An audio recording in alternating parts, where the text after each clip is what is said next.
Bueno, mi nombre es Ricardo Allegri, soy el jefe de Neurología Cognitiva, Neuropsiquiatría y Neuropsicología del Instituto Neurológico FLENI. Hoy vamos a desarrollar toda la problemática de la previa, cuál es la importancia de la problemática que genera el alcohol en los adolescentes. En realidad vamos a ver varios puntos. En primer lugar, la previa como fenómeno social. En segundo lugar, cuáles son los patrones de consumo de alcohol en la Argentina, qué es lo que ha pasado en estos años. En tercer lugar, este punto que yo les hablaba recién, qué sucede con el alcohol y el cerebro, cómo es la maduración cerebral, cómo son los riesgos del alcoholismo agudo, que quizás sean los que más conocemos. O sea, todos tenemos claro que si un adolescente tiene una embriaguez y maneja, tiene un riesgo muy alto de chocar, y eso lo tenemos más claro, pero también tenemos que tener en cuenta que existen riesgos del alcohol a largo plazo, más allá de la embriaguez, más allá de la torpeza o de los inconvenientes agudos que puede producir la toma de alcohol. Y como último vamos a hablar de algunas conclusiones. En primer lugar, la previa como fenómeno social. En realidad, la previa tiene la característica en nuestro medio que se da en un contexto que muchas veces es un contexto anónimo, es un contexto privado, muchas veces se da en la misma casa de los adolescentes y se genera una idea como que eso dándose en la casa es distinto y tiene alguna implicancia distinta, y en realidad tiene la implicancia de lo que es el consumo, no tiene menos implicancia porque sea en la casa. El segundo punto que es importante son horas previas a la salida, y el medio que se utiliza en principio es el alcohol, el medio que se utiliza más adelante son los distintos tipos de drogas, pero vamos a ver solo qué sucede con el alcohol. Por supuesto que esto es mucho más complicado cuando se suman otras drogas. Y algo que es básico entender, ¿por qué se produce este fenómeno de la previa? Y es básico entenderlo porque es distinto a la mentalidad habitual del consumo de alcohol en los adultos. O sea, en la previa, el consumo de alcohol se hace como medio para modificar la conducta, como medio para generar una desinhibición. No se hace como gusto de determinada bebida. De hecho, muchas de las mezclas que se usan tienen gustos horribles descritos aún por los mismos que la toman. O sea que no es porque el punto no está en disfrutar el momento, el punto no está en la bebida que está tomando, sino que el punto está en lograr una desinhibición para insertarse en un medio en el cual al adolescente se le hace muy difícil. Es un medio muy conflictivo, un medio muy competitivo, un medio muy difícil, y que esto le da un marco de entrada en ese medio.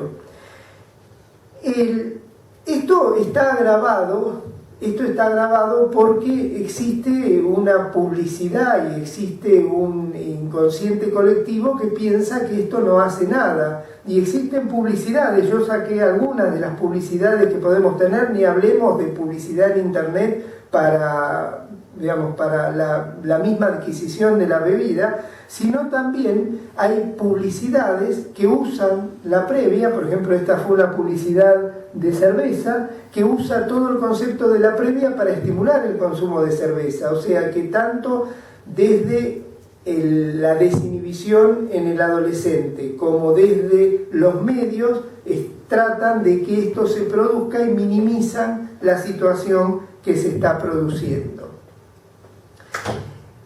esta es la realidad en la cual estamos. ¿Cuál es el perfil de consumo en Argentina? ¿Qué ha pasado en los últimos años? En realidad, el primer punto que tenemos que tener en cuenta, si tomamos lo que era el consumo de alcohol en 1966 y el consumo de alcohol en el 2003, y comparamos el consumo, por ejemplo, de vino versus el consumo de cerveza en cantidad de litros por habitantes por año, fíjense en cómo 80 litros de vino por habitante por año eran en el 66 y bajó a 32 litros, y cerveza de 9 litros subió a 36 litros. Y si vamos a bebidas destiladas también vamos a tener un aumento muy significativo.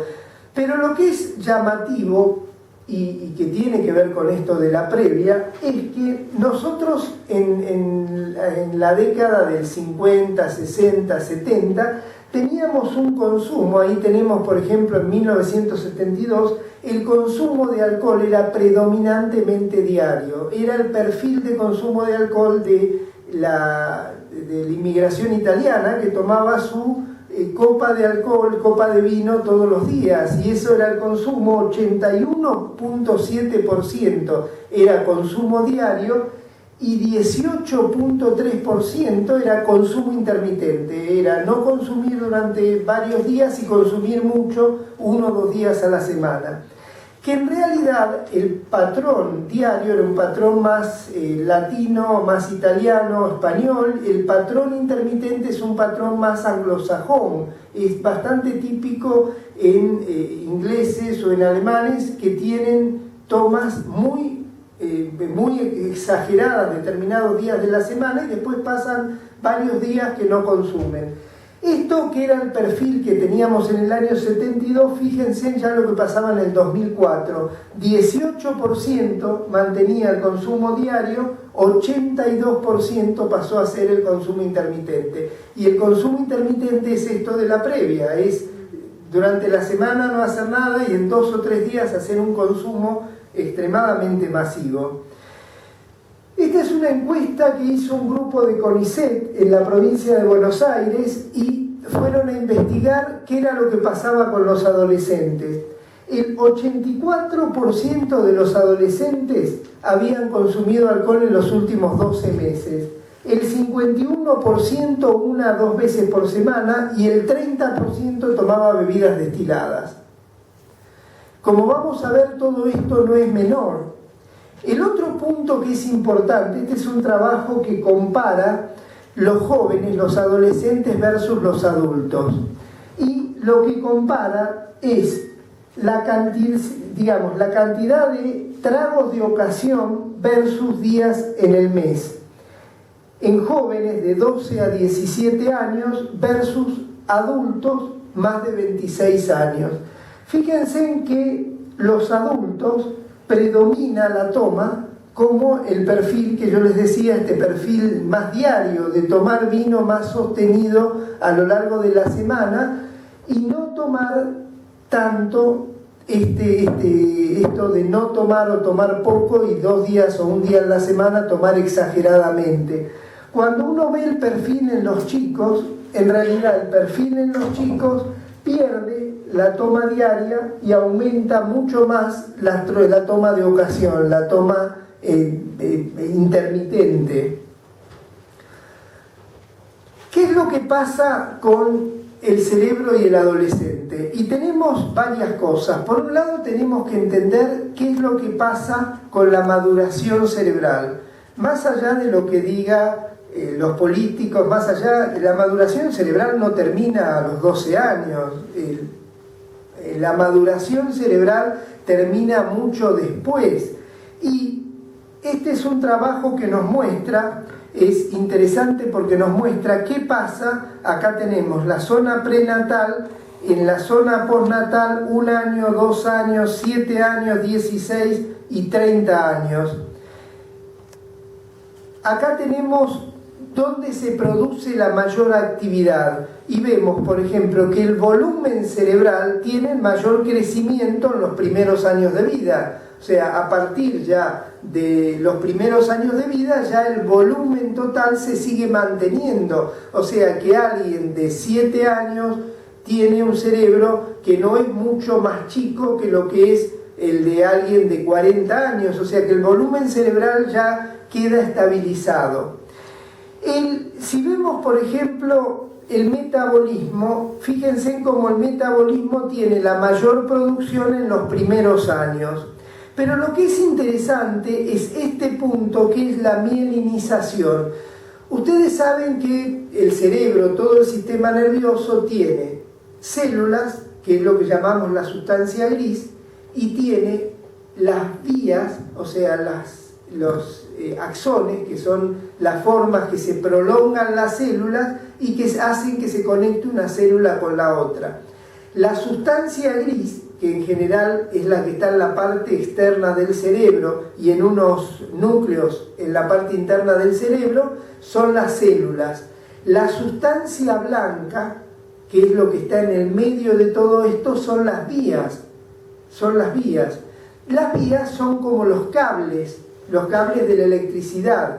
Y estos cables de la electricidad, como los cables de la electricidad, tienen aislante para que no se toquen un cable con el otro, para que no se toquen un metal con el otro. Este aislante es la mielina en el cerebro. Y esta sustancia, que hay unas células que tienen nombre raro, células de Schwann, que la producen, esta sustancia es la que permite que los impulsos nerviosos vayan mucho más rápido. O sea, el aislante hace que vaya mucho más rápida la velocidad de la información en el cerebro. Y este sistema aislante se termina de completar, fíjense, no se termina a los 16, sino que se termina después de los 20 años. O sea que la mielinización se prolonga hasta más allá de los 20 años. Otro punto que es importante es lo que tiene que ver con la sinapsis.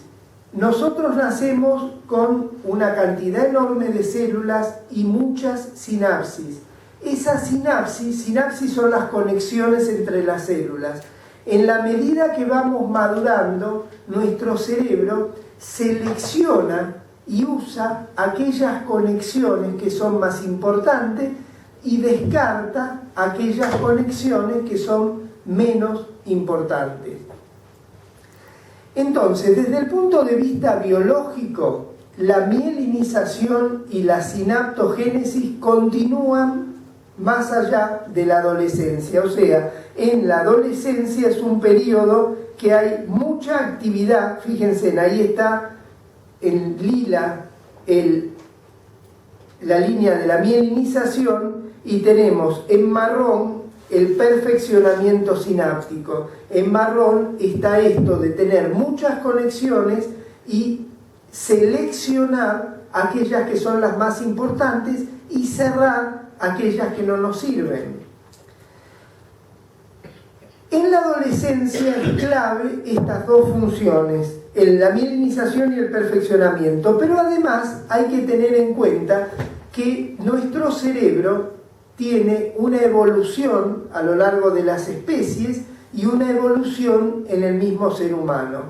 La evolución a lo largo de las especies, la evolución del cerebro reptiliano al cerebro del hombre, es a partir de todo un fenómeno de telencefalización. O sea, se crea toda la corteza cerebral y se va creando sobre todo la parte más anterior del cerebro. Es interesante porque si ustedes recuerdan un mono y ponen la cabeza de un mono al lado de la cabeza de un hombre, si bien el hombre es un primate superior, pero si ponen la cabeza de un chimpancé, y ustedes se van a acordar que la frente del chimpancé, si uno la ve de costado, es inclinada. Si uno ve la cabeza del hombre, la frente es derecha. Y esto tiene que ver porque entre el chimpancé y el hombre se desarrolla una estructura que es el prefrontal. Esta estructura que es el prefrontal es como el director del cerebro. Es la zona que dirige, monitorea, controla, selecciona y hace que tomemos todas nuestras decisiones. Entonces, tanto en la evolución de las especies como en la propia evolución, esto es mostrando en el ser humano dónde madura último el cerebro. Fíjense cómo desde los 5 años hasta los 20 años lo que se va produciendo en amarillo, en lilas donde está menos maduro y donde está más maduro donde llega a estar azul, y fíjense en cómo va madurando primero estas estructuras y van prácticamente terminando de madurar todo lo que es la región prefrontal y todo lo que es esta región que está acá en el Valle Silviano, que tiene que ver con la evolución del lenguaje. Es sumamente interesante porque esta estructura que acá vemos en amarillo y que termina estando azul, que está en amarillo y termina estando azul, es la estructura que hace y dirige nuestras tomas de decisiones. Y nuestras tomas de decisiones las hacemos por la interrelación entre la razón y la emoción.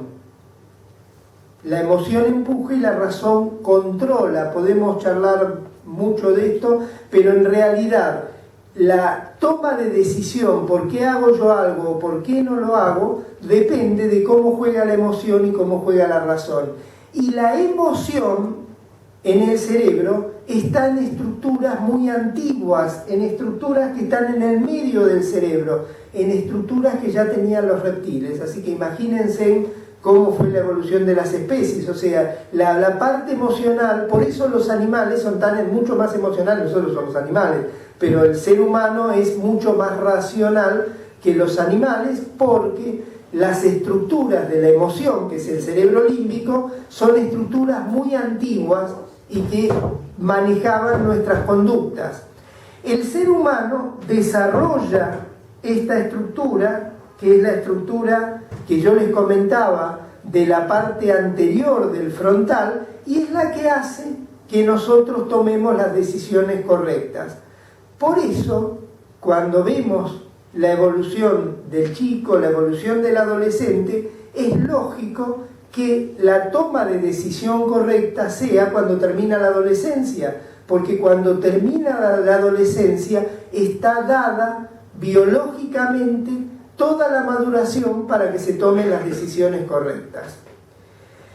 Entonces, 2 puntos importantes desde el punto de vista neurológico. Uno es que la mielinización, la maduración de la mielinización sigue a lo largo de la adolescencia. El segundo es que el perfeccionamiento sináptico no solo sigue, sino que es clave a nivel de la adolescencia.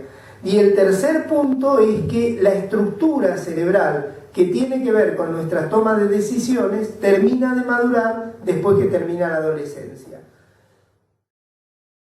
Tenemos que tener en cuenta, y yo no hice tanto hincapié porque esto nosotros lo conocemos, y es lo que uno más conoce, que el consumo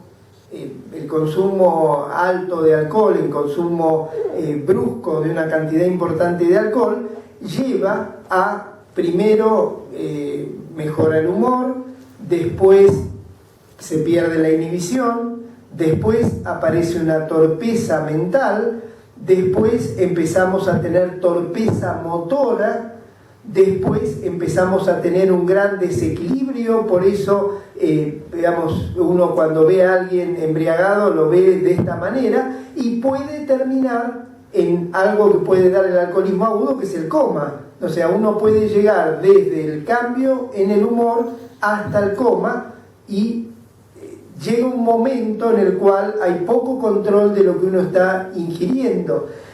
Y es claro que este alcoholismo agudo nos pone en una situación de riesgo por la desinhibición, por las conductas que tomamos, y es claro que este alcoholismo agudo nos puede llevar al coma, y es claro que este alcoholismo agudo es lo que nos puede llevar a la muerte. O sea, el extremo entre estar lúcido completamente y estar en coma es toda la graduación de cuadro de trastornos de los distintos sistemas que da el alcohol.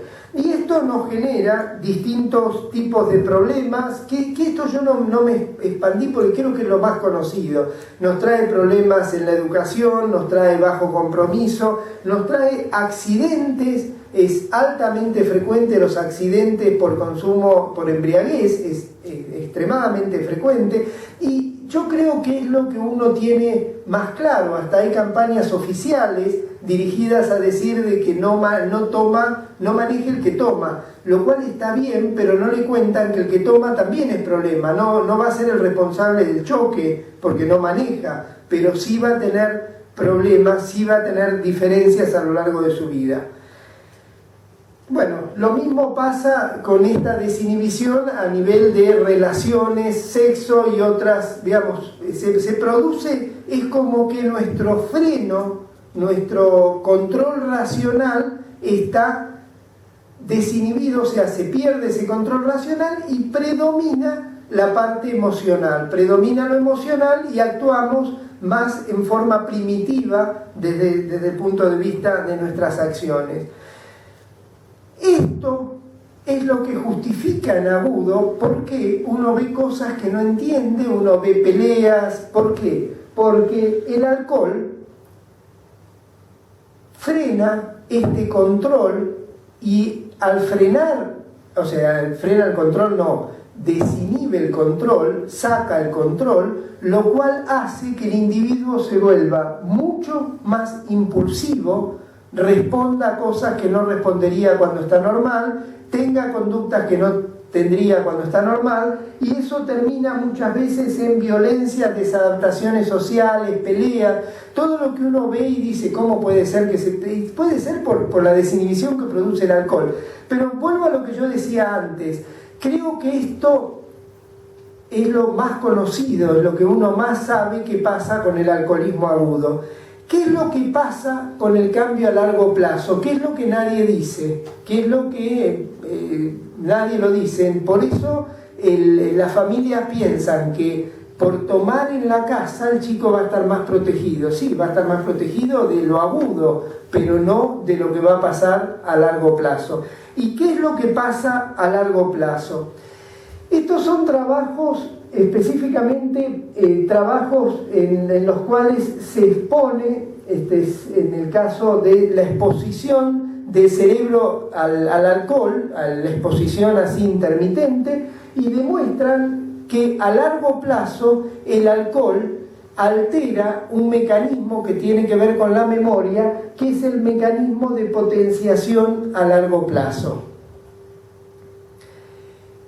Claro, esto uno lo experimenta y se pueden hacer experimentos en animales. Entonces lo que se hace, se toma una rata, se toman ratas que se las emborracha en forma intermitente y se toman ratas en las cuales no se le hace nada, y después las ratas se estudian, o sea, la rata se muere, se le hace la necropsia y además uno ve cómo está la conducta de la rata. Y una de las cosas que uno ve en las ratas que estuvieron sometidas a exceso de alcohol es que tienen problemas en la memoria.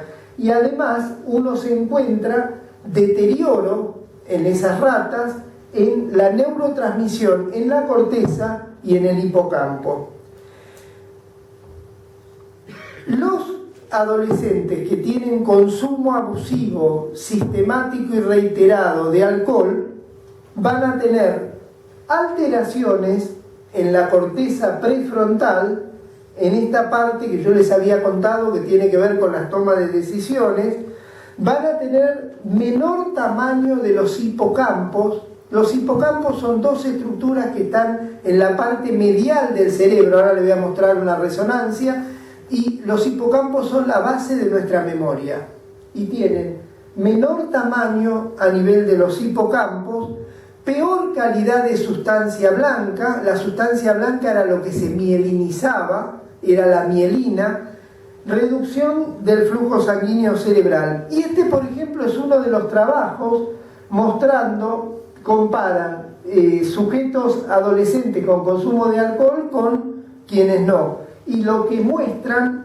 esto que está acá, es una resonancia magnética cerebral, esto que está ahí son los hipocampos, que son las estructuras básicas de nuestra memoria, y a simple vista, si uno ve y compara los hipocampos, por ejemplo, este hipocampo con este hipocampo, en realidad esto está hecho en cantidad, porque comparando uno con uno no nos alcanza para sacar esta conclusión, pero es bastante gráfico ver cómo los que tienen consumo de alcohol tienen menor volumen del hipocampo, comparado un hipocampo con el otro, y acá comparado el hipocampo del otro lado con el hipocampo del otro lado, como hay menor volumen. Esto mismo, esta es una tractografía.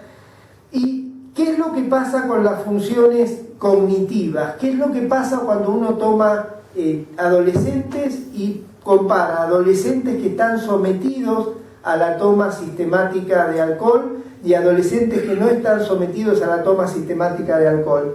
A nivel de la memoria, tienen un 10% menos de capacidad en promedio. Claro, alguien me puede decir, un 10% menos es nada, pero un 10% menos en alguien que está por entrar a la facultad o está por empezar con entrevistas laborales, es la decisión del sí o del no. O sea, no es menor el 10%. O sea, el 10% es poco si uno lo ve en el otro, pero no es poco si lo está viendo en ese individuo.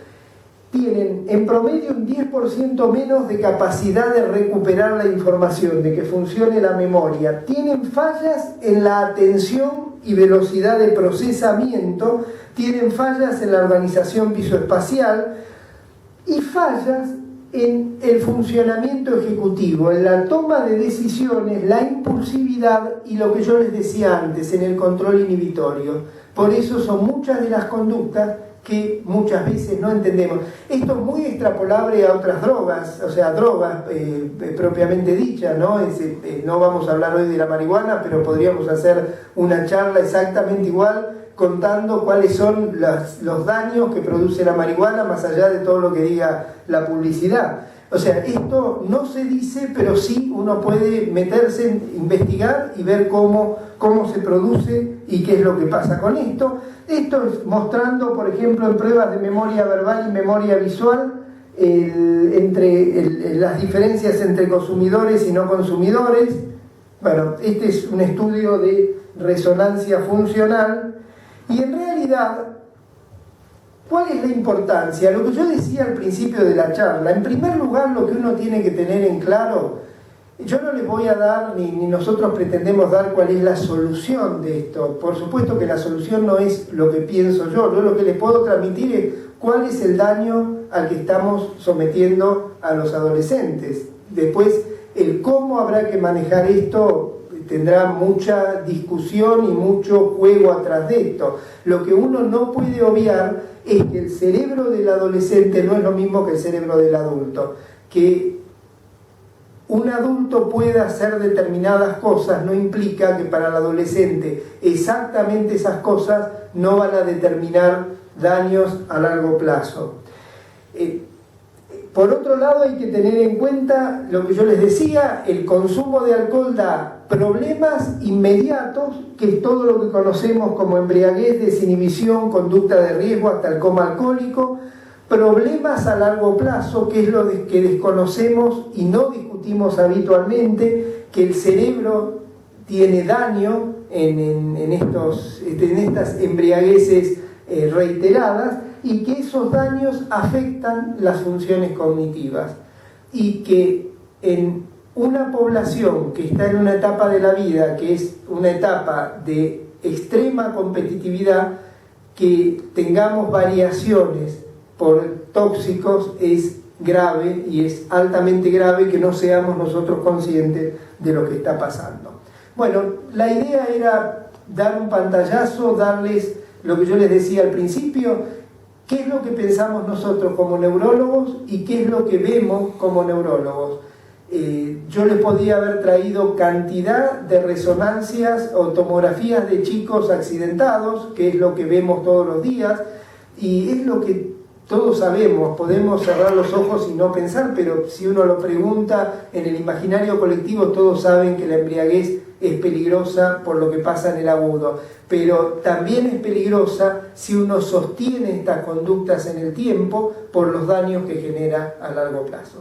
Bueno, les agradecemos y quedo abierto a las preguntas, y la doctora Lilia también, ella es psiquiatra y queda abierta a las preguntas, dudas o comentarios. Gracias.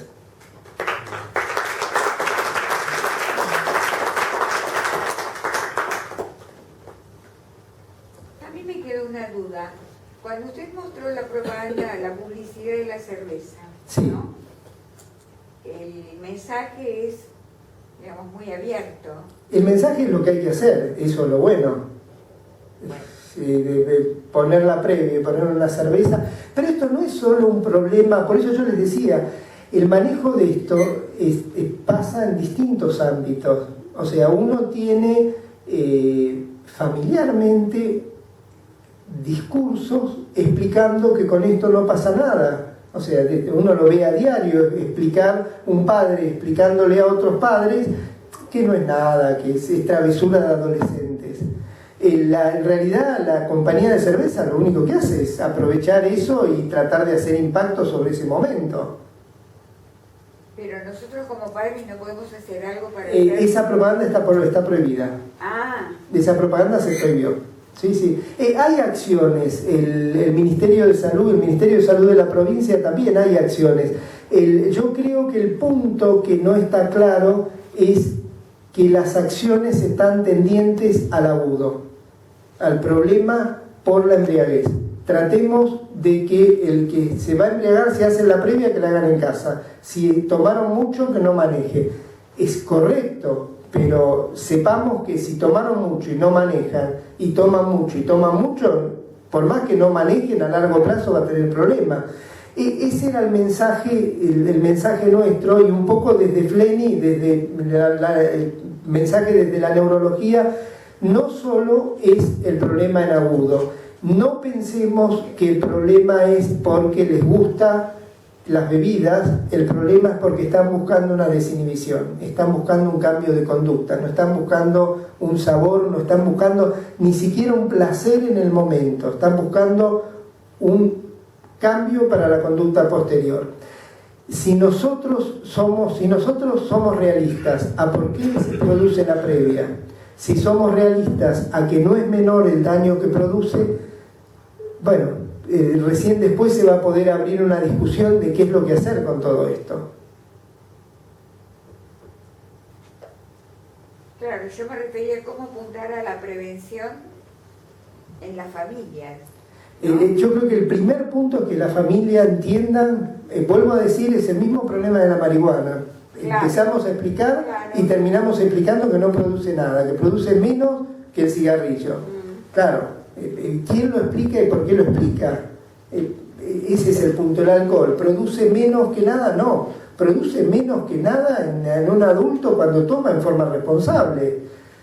Si un adulto de 60 años toma y tiene embriagueces repetidas, termina con una demencia alcohólica, o sea, no termina, no es menor. Lo que sí es importante es, para generar cambios de conducta, uno tiene que generar cambios en cómo uno piensa la situación. Si uno piensa que la situación es solo travesura de chicos, ahí es donde está errado. Ninguno preguntó cuál era el límite de alcohol que puede tomar un chico.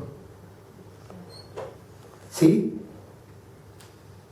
¿Cuánto es? Lo que lo preguntan. En realidad no es un problema de límite. ¿Por qué? Porque el alcohol no lo están tomando, o sea, no es para el sabor de la media copa de vino, es para desinhibirse. Entonces, si el objetivo es desinhibirse, no le busquemos un límite, no digamos un límite que le vamos a poner, porque el motivo por el cual se está generando eso no es medible, es medible por resultado. Entonces, si la pregunta es ¿cuánto puede tomar? En este contexto nada. Ahora, si ustedes me dicen, mi tía abuela crió a sus hijos y ellos tomaban una copa de vino al mediodía en la mesa, y eso, ahí no hay mucho, mientras eso se mantenga así, no hay mucho problema en lo que le están hablando. El problema está cuando eso deja de ser una situación de compartir para pasar a ser una situación de desinhibición. Y claramente, hablen con los adolescentes, el problema, que esto ya Lilia nos podría explicar más, toda la problemática del adolescente, que es normal, que sienta la competitividad, que tenga que salir a tener conductas que no están adaptadas para la edad que tiene, y salir con conductas de adulto y tenga que resolver esas conductas. O sea, la pregunta suya es qué es lo que uno tiene que hacer. El primer lugar es tomar conciencia.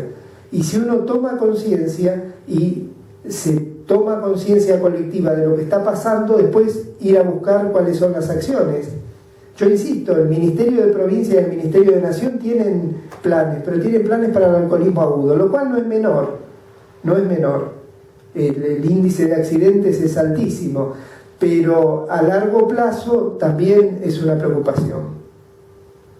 Sí. Bueno, usted acá puso como base la cerveza, y hoy me parece que la cerveza para no es el problema. No, es Coca-Cola, porque toman vodka y... Exacto, exacto. No, yo no puse como base. Le mostré unas estadísticas. No tenemos tantas estadísticas en nuestro país, lamentablemente, pero mostré algunas estadísticas que mostraban cómo cambiaba la conducta. El problema no es la cerveza, el problema es la bebida blanca. El problema no es... Es peor, ¿no? La bebida blanca. Es peor todavía por la graduación. Y no hablemos lo que son estas bebidas energizantes. Eso quería preguntar. Bueno. La bebida, ustedes van a escuchar que la bebida energizante no hace nada. No hace nada, es un estimulante. No, pero no hace nada porque si yo me tomo una aspirina es lo mismo. No hace nada porque si me tomo 4 cafés es lo mismo. No, yo estoy tomando. El alcohol es un depresor del sistema nervioso central. Por eso terminamos en coma. Los energizantes lo que hacen es estimular. Entonces hacen que durante más tiempo tardemos en llegar a obnubilarnos. Hacen que durante más tiempo estemos más despiertos, pero ¿cuál es el riesgo?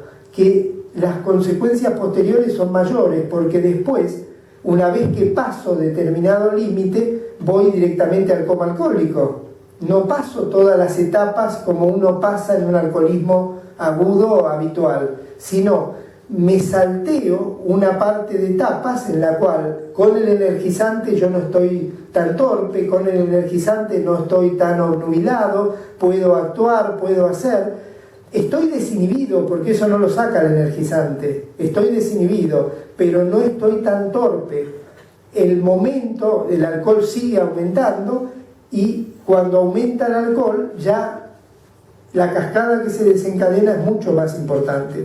Por eso, cuando uno escucha esto de que los energizantes no son nada, vistos separados de toda la película, uno los pone en el medio de la película y son peligrosísimos. ¿Cuál es la bebida energizante? Speedy, hay varias. Sí, es muy común entre los chicos, extremadamente común porque los despierta. Y se vende de venta libre porque tienen cantidad de cafeína, tiene cafeína y algunas otras cosas que no exceden muchas veces lo que podría ser varios cafés o varias aspirinas, o sea, no, pero el punto no es que lo toman cuando tienen dolor de cabeza, el punto no es que lo toman para contrarrestar la depresión que produce el alcohol.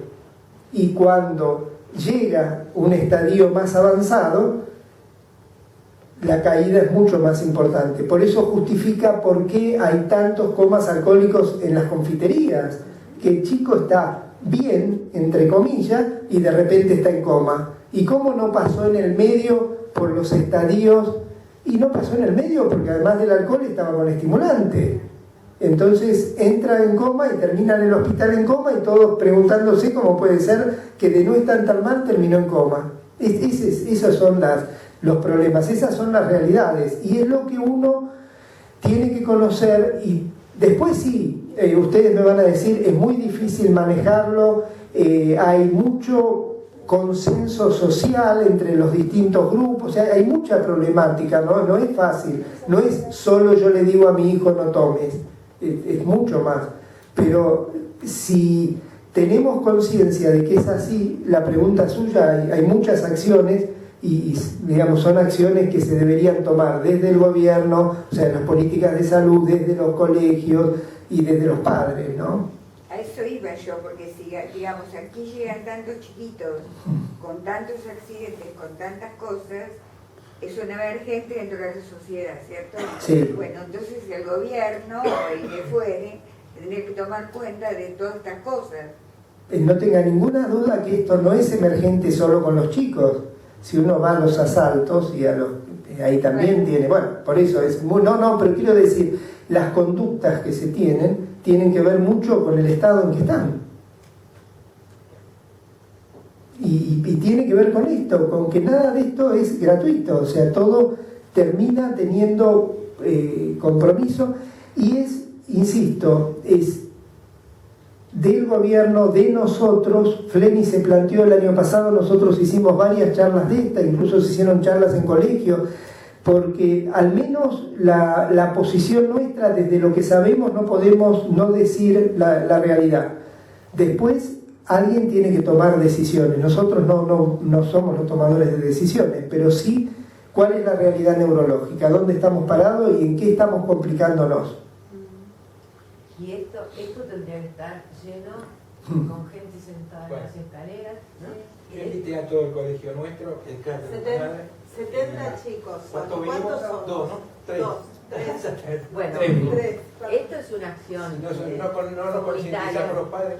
Es que el problema que viven ustedes, que vivimos nosotros, es que los padres no toman conciencia de esto, no toman conciencia y comparan su adolescencia con esta adolescencia y en realidad no es lo mismo. Los niveles y digamos cómo se está dando la adolescencia ahora no es de la de hace 30 años, entonces hacen la comparación de algún episodio que tuvieron ellos a lo largo de su vida con el episodio de toda la semana que tienen los chicos. No es comparable una cosa con la otra. Entonces uno escucha, bueno, pero nosotros lo hicimos. No, esto está complicándose y es, digamos, por eso es grave si uno no lo toma, y mucho menos, volvemos a lo que yo les decía, si uno no toma en cuenta que todo esto además tiene una implicancia sobre drogas y sobre otras cosas, que nosotros no nos metimos en eso, es solo lo que pasa con lo más sencillo que sería el primer paso, que es el alcohol, ¿no?